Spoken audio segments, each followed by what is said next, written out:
1987 until 1989. And since then, you've been in the public service generally? Yes, Chair, I started on the 1st of January 1985 in the Department of Justice. I was moved to, the NPA was still part of the department in 1987, and I continued in the Department of Justice head office after completing my national service until I was seconded to the Public Protector on the 1st of January 1997.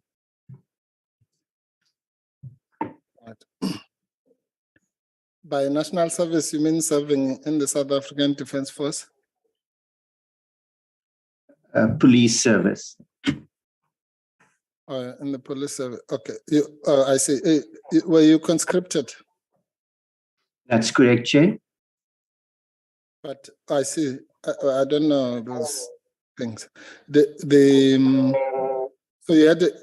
How did it work? I don't know how it worked in the apartheid era. Would you have a choice to either go to the police or to the army? No, we were conscripted to the army, and then the police would recruit us.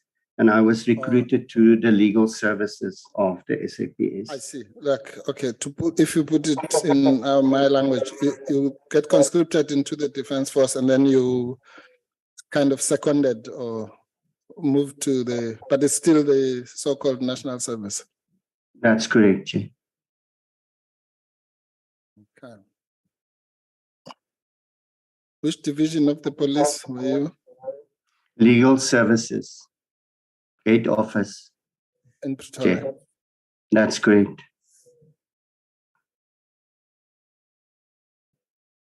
All right. Under which minister? Flock. I can't say that I recall, Chair. If it's 87, it must have been Flock. I know. He detained us. All right. And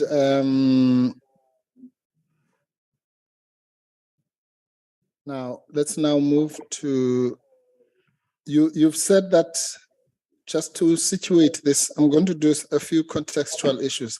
So that's fine with your qualifications and experience in the police.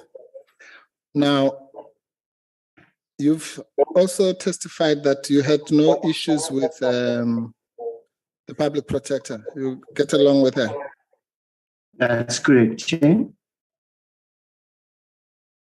And she has been described here by other employees as hardworking and results-driven. Would you agree with those?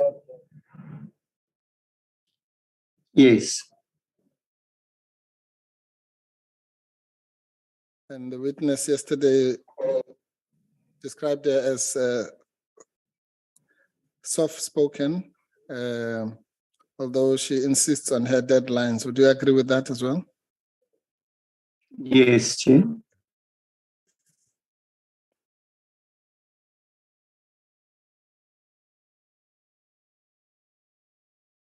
She's not a rude person.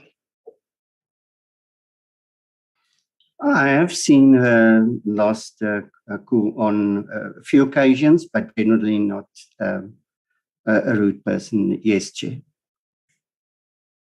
Yes, no, fine. Yeah, no, I understand that. So you've seen her losing her cool like all of us, but she's not rude. That's correct, Chair. Okay.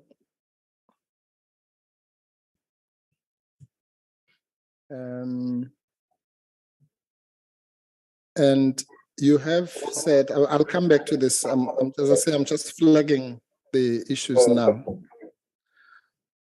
You have also said that she made what one might call an unprecedented dent on the backlog issue, which is a long-standing issue, correct? That's correct, Chair.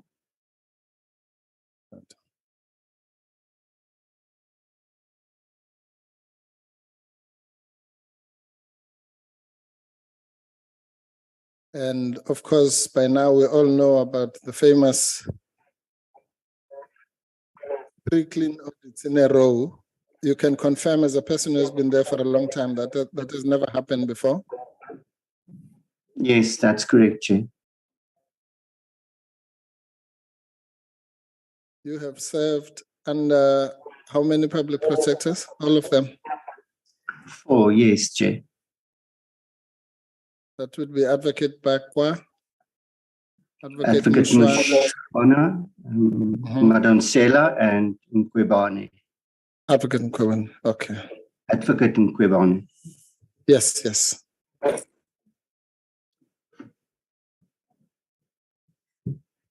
Right. And again, I'm not putting up the figures and all that at this stage, but your experience is that, well, until she was out of the office, the backlog was at its lowest ever, correct? That's correct, Chair.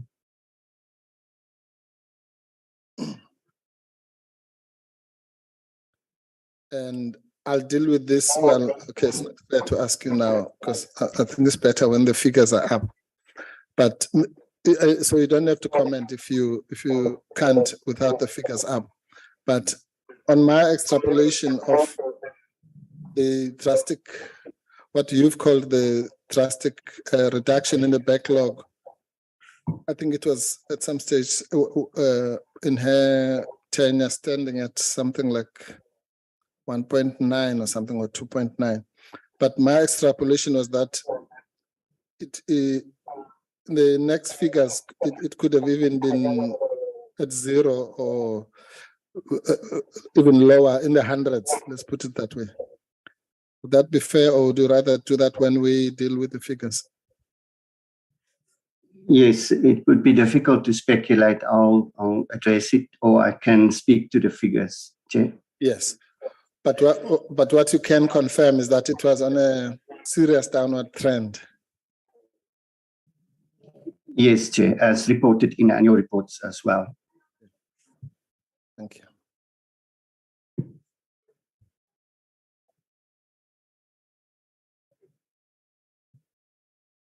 You also made quite an important observation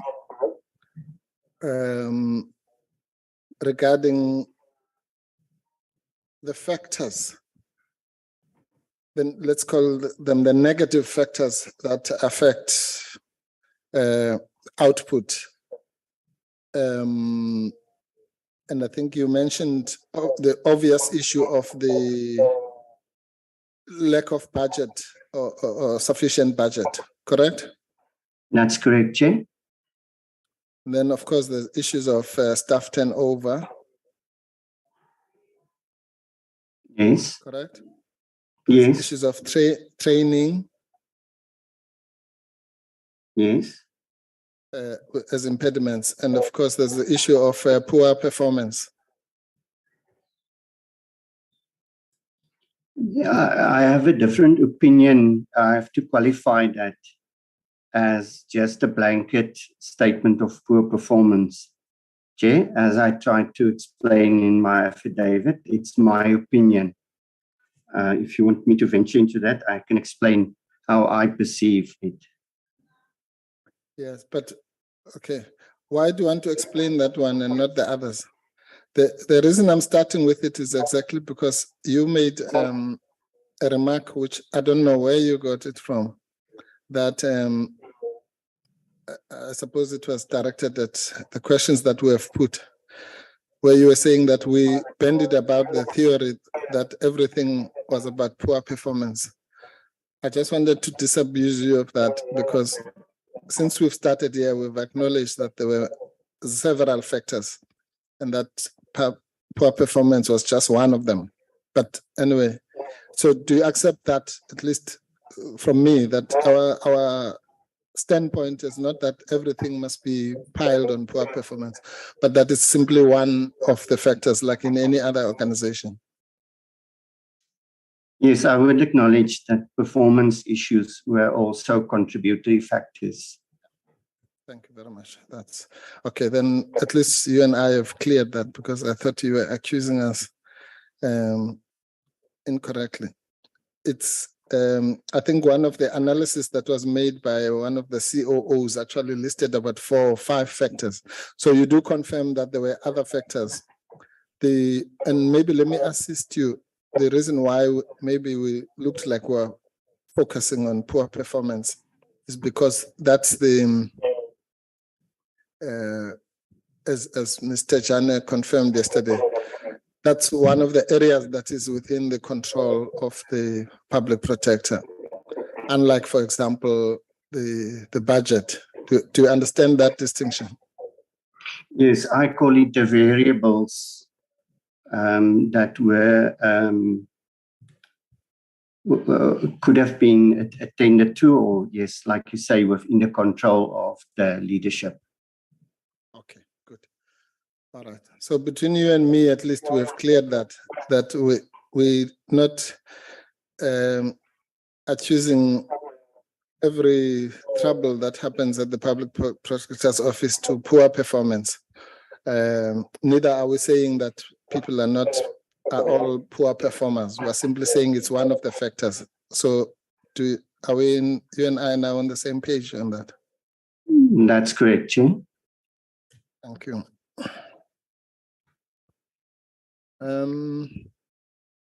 You've never been intimidated by the public protector?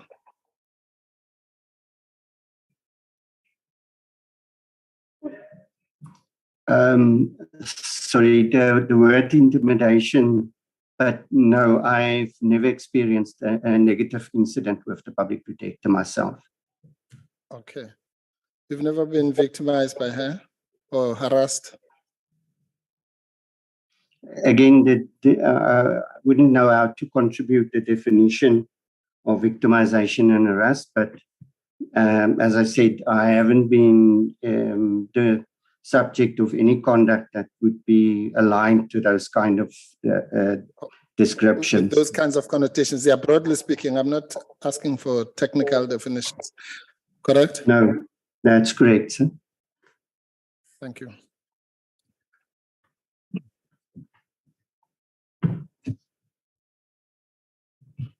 The public protector never asked you to call her madam?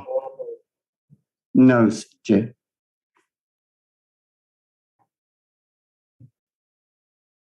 Okay, well, those are some of the things we've had here in this inquiry. All right, now,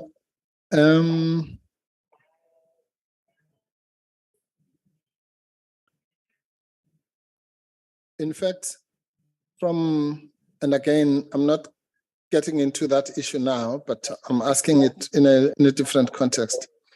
From the exchange that you had around the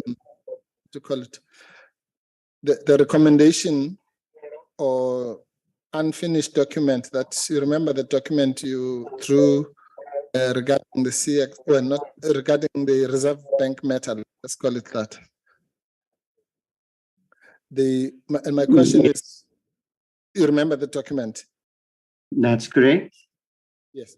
Now my question is, from the tone of the exchange, where you were, for example, cautioning about using a document whose origins are from a political party and so on, and the public protector's response was that she had noted your concern. It looks like you were able to communicate at that level, without expecting to be fired just because you have a different view, correct? Yes, that's correct, Chair. Thank you. And would that have been an exception or generally how you experienced her? Obviously, she had some strong view. It didn't mean you couldn't offer a differing view, correct? Yes, Chair. There would be difference of opinion on some levels, but where my job is to advise and assist the public protector, and I try and stay true to that objective, and I didn't find any impediments to that. You've never found any impediments or being forced to agree with something that, for example, you may not agree with, correct? There have been instances where the public protector has been very insistent on how she wanted things done in respect of investigations. But we've always tried to put our views as objective as possible. Yes. I can refer to one example, but it's not the subject of the inquiry. So, okay. No, Mr. Merwe, I understand that. Don't get me wrong. I'm not. Believe me, I've been a CEO before myself, so I'm not questioning the fact that she might have overruled you, and that's what people in leadership do, and might feel that you are still right and so on. That's that I understand that, or that she might insist on something and do it her way and so on. All I'm saying is that you yourself never felt that you couldn't express that different view. Whether it will be carried through or rejected, that's a different matter. Do you understand where I'm coming from? yes, Chair, and I agree. Thank you.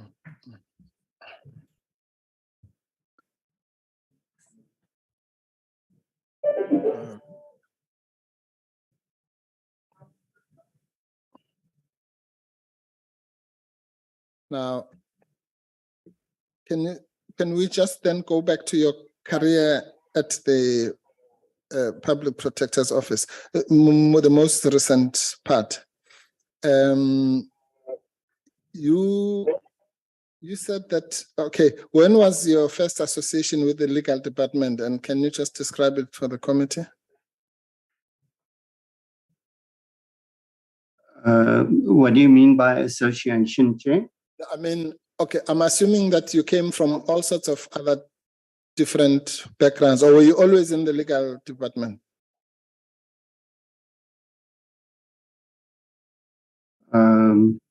In the public. Like this, Mr. Merwe, just to make it easy, just tell us briefly, without getting into detail, just your career path until now in the PP's office. Yes, Chair. I was appointed as a senior investigator in January 1997, and I became the manager knowledge management and research in 2010, and I was appointed to the position of senior manager legal services in 1 August 2022.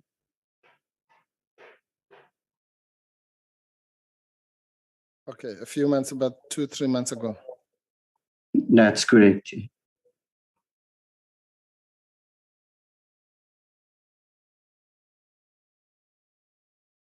All right. And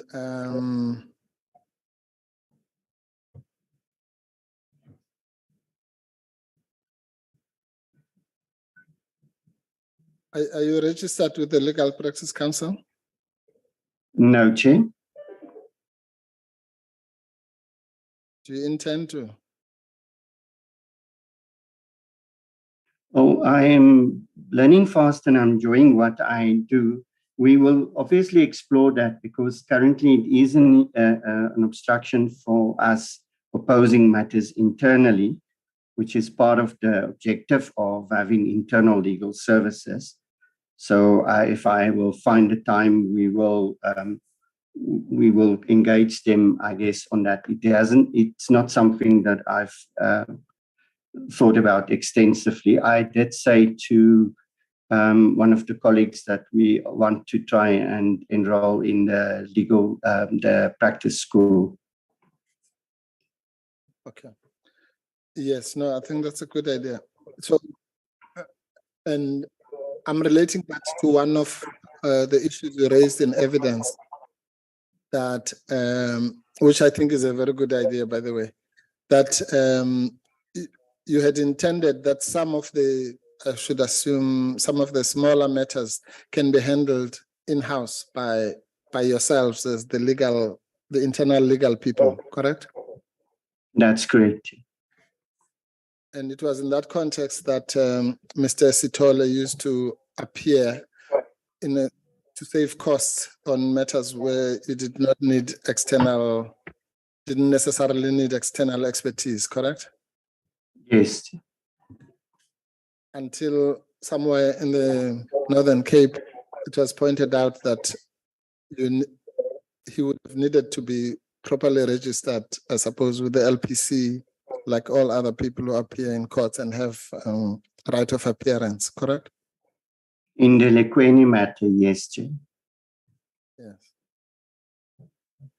But from what you are saying as an idea, you haven't abandoned the idea of doing some of the work internally as part of the cost-saving intentions that Mr. Sithole indicated, which are also reflected in the legal strategy, correct? Well, I haven't pitched it back to leadership yet. At the moment, we are just restructuring to deal with those matters that have been dealt with internally. And in the months to come, we will look at how we will diversify and restructure our legal services optimally, Jay.